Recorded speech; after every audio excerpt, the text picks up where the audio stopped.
What would you do if someone who once saved your life was now pregnant with twins that no one wanted?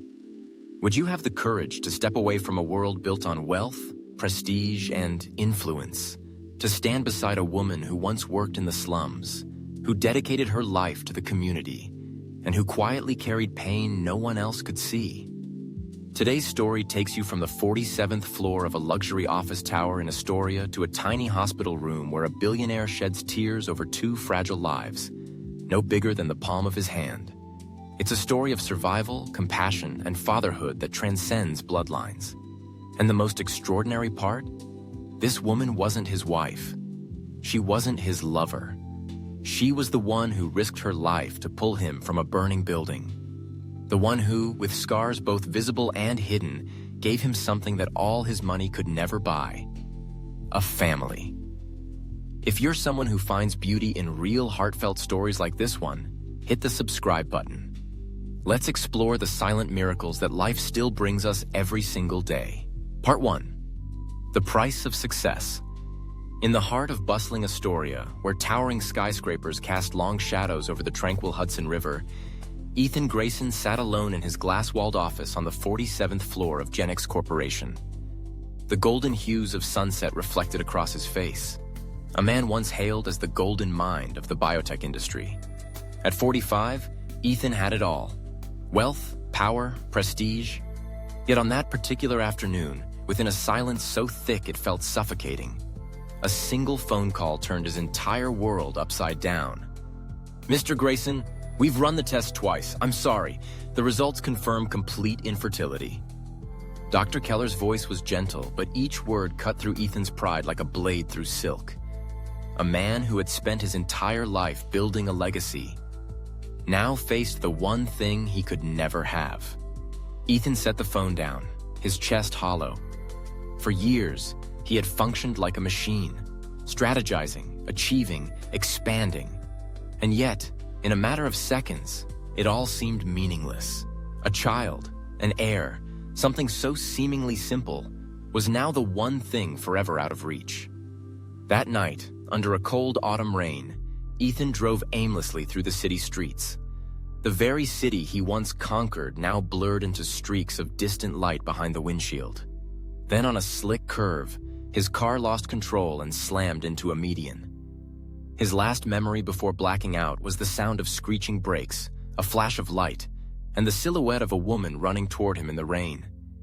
When he woke in the hospital, the first eyes he saw were hers. Jasmine Carter, a public school teacher from the South Astoria neighborhood. It was she, without hesitation, who had shattered the window and pulled him from the wreckage before the car went up in flames. Ethan wanted to thank her, but in searching for Jasmine, he uncovered something more profound than bravery. She was a woman of quiet resilience, teaching by day, volunteering at the community center by night, and serving soup to the homeless on weekends. In a world where almost everything could be bought, Ethan, perhaps for the first time, felt humbled by someone who had nothing except a heart too big to measure. Part 2. The Ordinary Woman and the Unexpected Dinner. After the accident, Ethan Grayson remained in the hospital for several more days under observation. But what kept him awake at night wasn't the pain in his chest. It was the determined, compassionate eyes of the woman named Jasmine, the one who had risked her life to pull him back from the edge of death. Accustomed to being in control of everything, Ethan asked his personal assistant, Rachel, to look into Jasmine's background. He assumed she was a paramedic or a member of the emergency rescue team. But no. Jasmine was a high school literature teacher, living modestly in one of the poorest neighborhoods in South Astoria. She wasn't wealthy, famous, or powerful.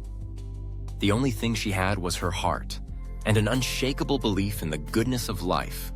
On the day Ethan was discharged, instead of returning to his luxurious penthouse, he instructed his driver to take him to the school where Jasmine taught.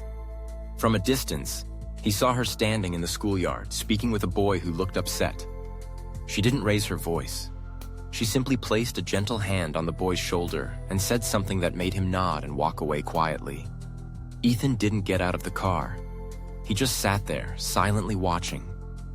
Something inside him, Something he'd buried for years under the weight of ambition was starting to stir. It wasn't curiosity. It wasn't even simple gratitude. It was genuine admiration. 3 days later, Jasmine received an unexpected call. A man invited her to dinner. He said it was to thank her for saving his life. His voice was deep, sincere. Jasmine hesitated, but eventually agreed with one condition. No fancy restaurants, no wine, I pick the place. That evening, Ethan showed up in a simple suit, out of place among the casual crowd in a small Mexican diner on the outskirts of town. Jasmine had chosen a humble eatery, where the scent of grilled corn and spicy salsa mingled in the warm air with the laughter of regulars. Sitting across from her, Ethan couldn't believe it. After all these years, he actually felt nervous. Not the kind of nervousness that came with leading a boardroom of executives, but the kind that belonged to a man trying to understand a woman he couldn't figure out through a resume. Jasmine didn't talk much about herself, but in her eyes, her smile, and the quiet way she refilled Ethan's water glass, there was something that made him want to know everything.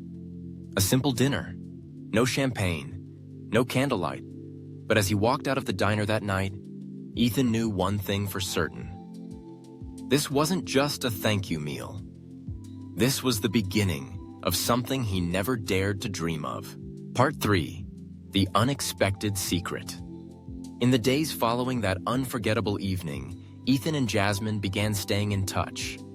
Not with extravagant conversations or lavish gifts, but through simple check-in messages, short walks after school, and steaming cups of coffee by the sidewalk every Saturday morning. Ethan, once a man constantly rushing, immersed in the relentless tempo of the financial world, was now learning how to slow down. With Jasmine, he began to notice the small things he had once dismissed as unimportant. The laughter of children, the amber light of dusk filtering through classroom windows, the faint scent of old books and chalk dust in a worn-out teacher's lounge. One rainy afternoon, as the two sat inside a quaint old bookstore, Ethan asked quietly, almost without thinking, "Jasmine, do you live alone?" She smiled but didn't answer right away. A flicker of hesitation passed through her eyes. "Not exactly. 2 little ones live with me, or rather, I live with them." Ethan froze. "Little ones?" Jasmine nodded, then gently pulled a small photograph from her bag and laid it on the table.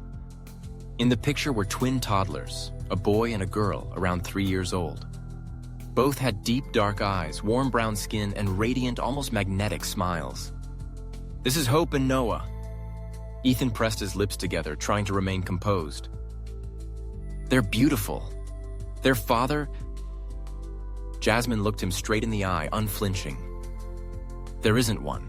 Or rather, I agreed to be a surrogate for a man I never met through a sperm bank a few years ago. But he broke his promise, and I just couldn't walk away from 2 innocent lives over a piece of paper." Ethan sat speechless. A strange wave of emotion rose within him. Admiration, sorrow, and something more, something he hadn't felt in years. This woman, who to the outside world might seem like just a school teacher raising 2 children alone, was to him a quiet warrior, a deeply compassionate mother, and living proof that love doesn't always begin with blood, but with a heart willing to sacrifice. He said nothing else. He simply looked down at the photograph, then back up at Jasmine. And in his eyes, there was no longer a gap between a billionaire and a school teacher. Only 2 human beings, standing at the edge of a new beginning, surrounded by untold stories and unnamed feelings. Part 4. Light in the Darkness. After that encounter, Ethan was no longer the same. Not in a destructive way, but like a quiet transformation. The kind that happens when sunlight finally breaks through heavy morning fog. Meetings that once stretched for hours were now shortened. Lavish parties and red carpet events. He began turning them down. Instead, he found himself drawn to simpler things. An afternoon at the park, sitting in on an after-school class with Jasmine, or just reading beside her while the children slept soundly in the next room. Jasmine still kept her distance, not out of coldness, but from clarity. She knew her life was nothing like a fairy tale. and she refused to let herself, or her children, become part of some emotional experiment belonging to a world she never asked to be part of. But Ethan was different. Every time he saw Jasmine walking hand in hand with Hope and Noah, their jackets tugged by the early autumn breeze, something tugged at his chest. He once believed he was strong, disciplined, impervious to emotion. But with this woman and these two tiny souls, he felt vulnerable in the most human way possible. One late evening, after walking Jasmine home from a parent-teacher meeting, Ethan paused at the wooden gate of her modest apartment. He didn't step inside, just stood there, quietly unsure. Jasmine looked at him, her gaze gentle but non-committal. "You don't have to do anything, Ethan." "I know," he replied softly. "But I want to." She didn't speak. Her heart wrestled with a storm of emotions. She had never imagined that someone like Ethan could possibly understand the worries of a single mother, buying formula, covering school fees, dealing with fevered nights with no one to call. Yet it was the little things he did, quiet but meaningful, that touched her more than any grand gesture ever could. The space heater he placed by the kids' beds, the grocery bag waiting on the kitchen table each morning, or simply the way he looked at Hope and Noah, as if they were his own. That night, for the first time, Jasmine invited him in. There were no roses, no kissing, just a warm kitchen, two kids doodling on the dining table, and a woman looking at him with peace in her eyes. And Ethan understood. Sometimes, light doesn't come from the dazzling beams of skyscrapers. Sometimes, it comes from a tiny home where someone calls you. Dad, Part 5, A Storm from the Past. In the days that followed, Ethan felt as though he were living in an entirely new reality. No longer the CEO brokering billion-dollar deals. No longer the darling of the media. He was simply a man who had found meaning in the giggles of two children and quiet dinners around a small table with Jasmine. Hope had started calling him Uncle Ethan. Noah, bolder by nature, would run up and wrap himself around Ethan's legs the moment he walked in, chattering non-stop about games and stories from school. Only Jasmine maintained a cautious distance. Not cold, not aloof, but unwilling to surrender to a feeling still undefined. And then, as life tends to do, the past came knocking. One morning, just as Ethan was getting the kids ready for school, his phone rang again and again. News spread like wildfire. A tabloid had published a sensational headline. Billionaire Ethan Grayson infertile, claims biracial lover's twins as his own? Photos of Jasmine holding Hope were leaked, along with an old security camera still from the hospital. The story had been twisted beyond recognition. Cruel comments flooded the internet. Jasmine began receiving anonymous calls, hateful messages. Even the children's school was contacted by reporters. Quietly, she started packing their things, ready to flee the city the way she always had when storms hit. Disappear, shield the kids, survive. Ethan heard the news while in a board meeting. He stood up mid-sentence, leaving the entire room stunned. An hour later, he was at Jasmine's door. No bodyguards, no assistants. Just tired eyes and a fist clenched around his car keys. "Don't go." Jasmine looked up. She didn't cry, just silence. "Do you know people are calling the kids bastards of a billionaire? Do you know how many times I wanted to believe in you, Ethan? But now I'm terrified." Ethan stepped closer, voice hoarse. "I used to think my greatest legacy would be a company. But now, I just want to keep a home where the three of you feel safe. And if the world doesn't accept us," he held her gaze, "then I'll build another world, where the kids won't have to hang their heads because of their skin or their start in life, and where you won't have to carry the weight of protecting them alone." Jasmine stared at him for a long time, and maybe for the first time, she didn't just see courage in the man standing before her, but the willingness to give everything up, for love, and for the first time, she nodded. Part 6. A Proposal Beneath the Simple Porch. After the media firestorm, Jasmine decided to take a break from teaching. Ethan, though still technically the CEO of his billion-dollar biotech empire, stepped back from daily operations and handed the reins to a trusted deputy. He rented a modest home near the children's school, quiet, sunlit, and simple. There were no reporters, no board meetings, just the chirping of birds in the morning, the sound of kids giggling over cookie dough, and the soft rhythm of a home quietly taking shape. Miss Jasmine no longer hid behind the walls she'd built to protect herself. Slowly, she let Ethan come closer. Not because of the gifts he gave, but because of how he washed the dishes after dinner, how he listened patiently to Hope's fairy tales, or the way he cradled Noah when the boy fell asleep on the couch, so gently, as if he were holding the entire world. One Saturday afternoon, the four of them visited a nearby town's farmer's market. Ethan carried the basket, Noah rode on his shoulders, and Jasmine walked hand in hand with Hope. To most, it was an ordinary family outing, but to Ethan, it felt more luxurious than any mansion he'd ever lived in. That night, soft rain tapped against the windows. In the small kitchen, they all sat on the floor sharing pizza. Hope had tomato sauce on her nose, Noah burst into laughter, and Jasmine snapped a photo on her old phone. A moment so simple, it felt like magic. After the kids fell asleep, Ethan led Jasmine out onto the porch, where the raindrops clicked gently on the tin roof. "I used to think a proposal needed a diamond ring, a 5-star restaurant, or a film crew," he said.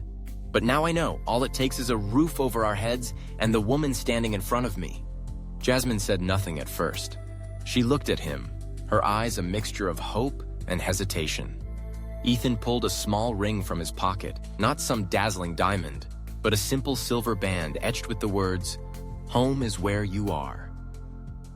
"Not because of the kids, not because of the rumors, but because I love you, and I want to spend the rest of my life learning how to be a husband from you." Jasmine laughed, then cried. Not from shock, but from peace. "Are you sure?" she whispered. Ethan nodded, voice steady. "If there's one thing in this world I'm sure of, it's you." And beneath that humble porch, they held each other tight.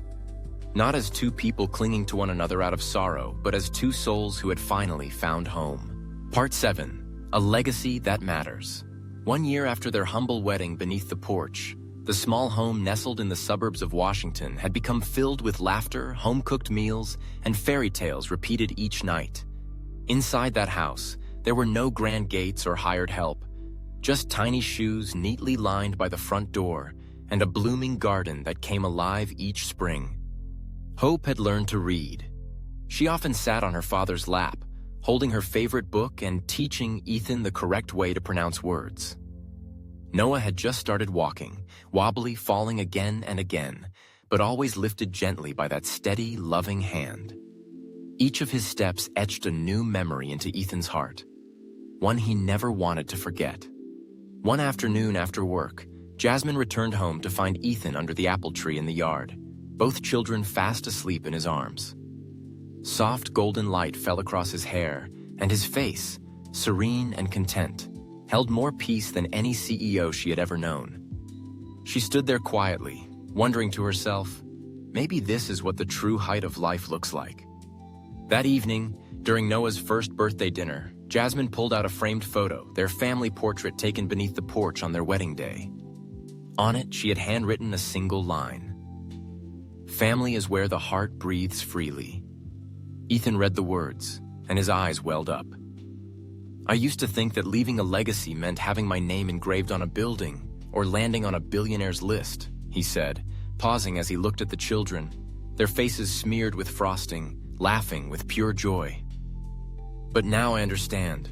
A real legacy is being remembered with love, even if you leave behind not a single dollar." Jasmine took his hand and whispered, "We don't need the world to know who we are. As long as we know we lived it right, that's enough."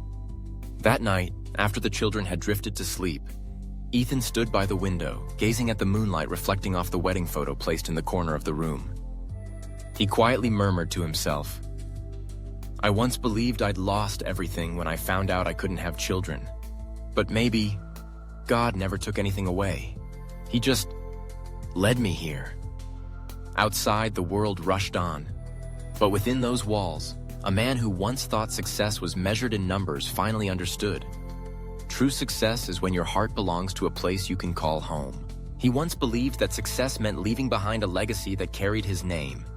But in a NICU room bathed in sterile light, when two tiny hands reached out to hold his, everything changed. Ethan, the man behind the billion-dollar tech empire Genix, walked away from boardrooms and investor meetings to spend his days at the incubator, reading fairy tales to two premature girls. He called them Lucy and Isa, as if they were born from his own heart. And at their very first birthday party held at the community center, surrounded by laughter, handmade cards, and squeals of children, Ethan knelt down and offered a ring to Jasmine, a black schoolteacher once rejected by his mother, once seen by society as beneath his world. He whispered, "Blood doesn't make us a family.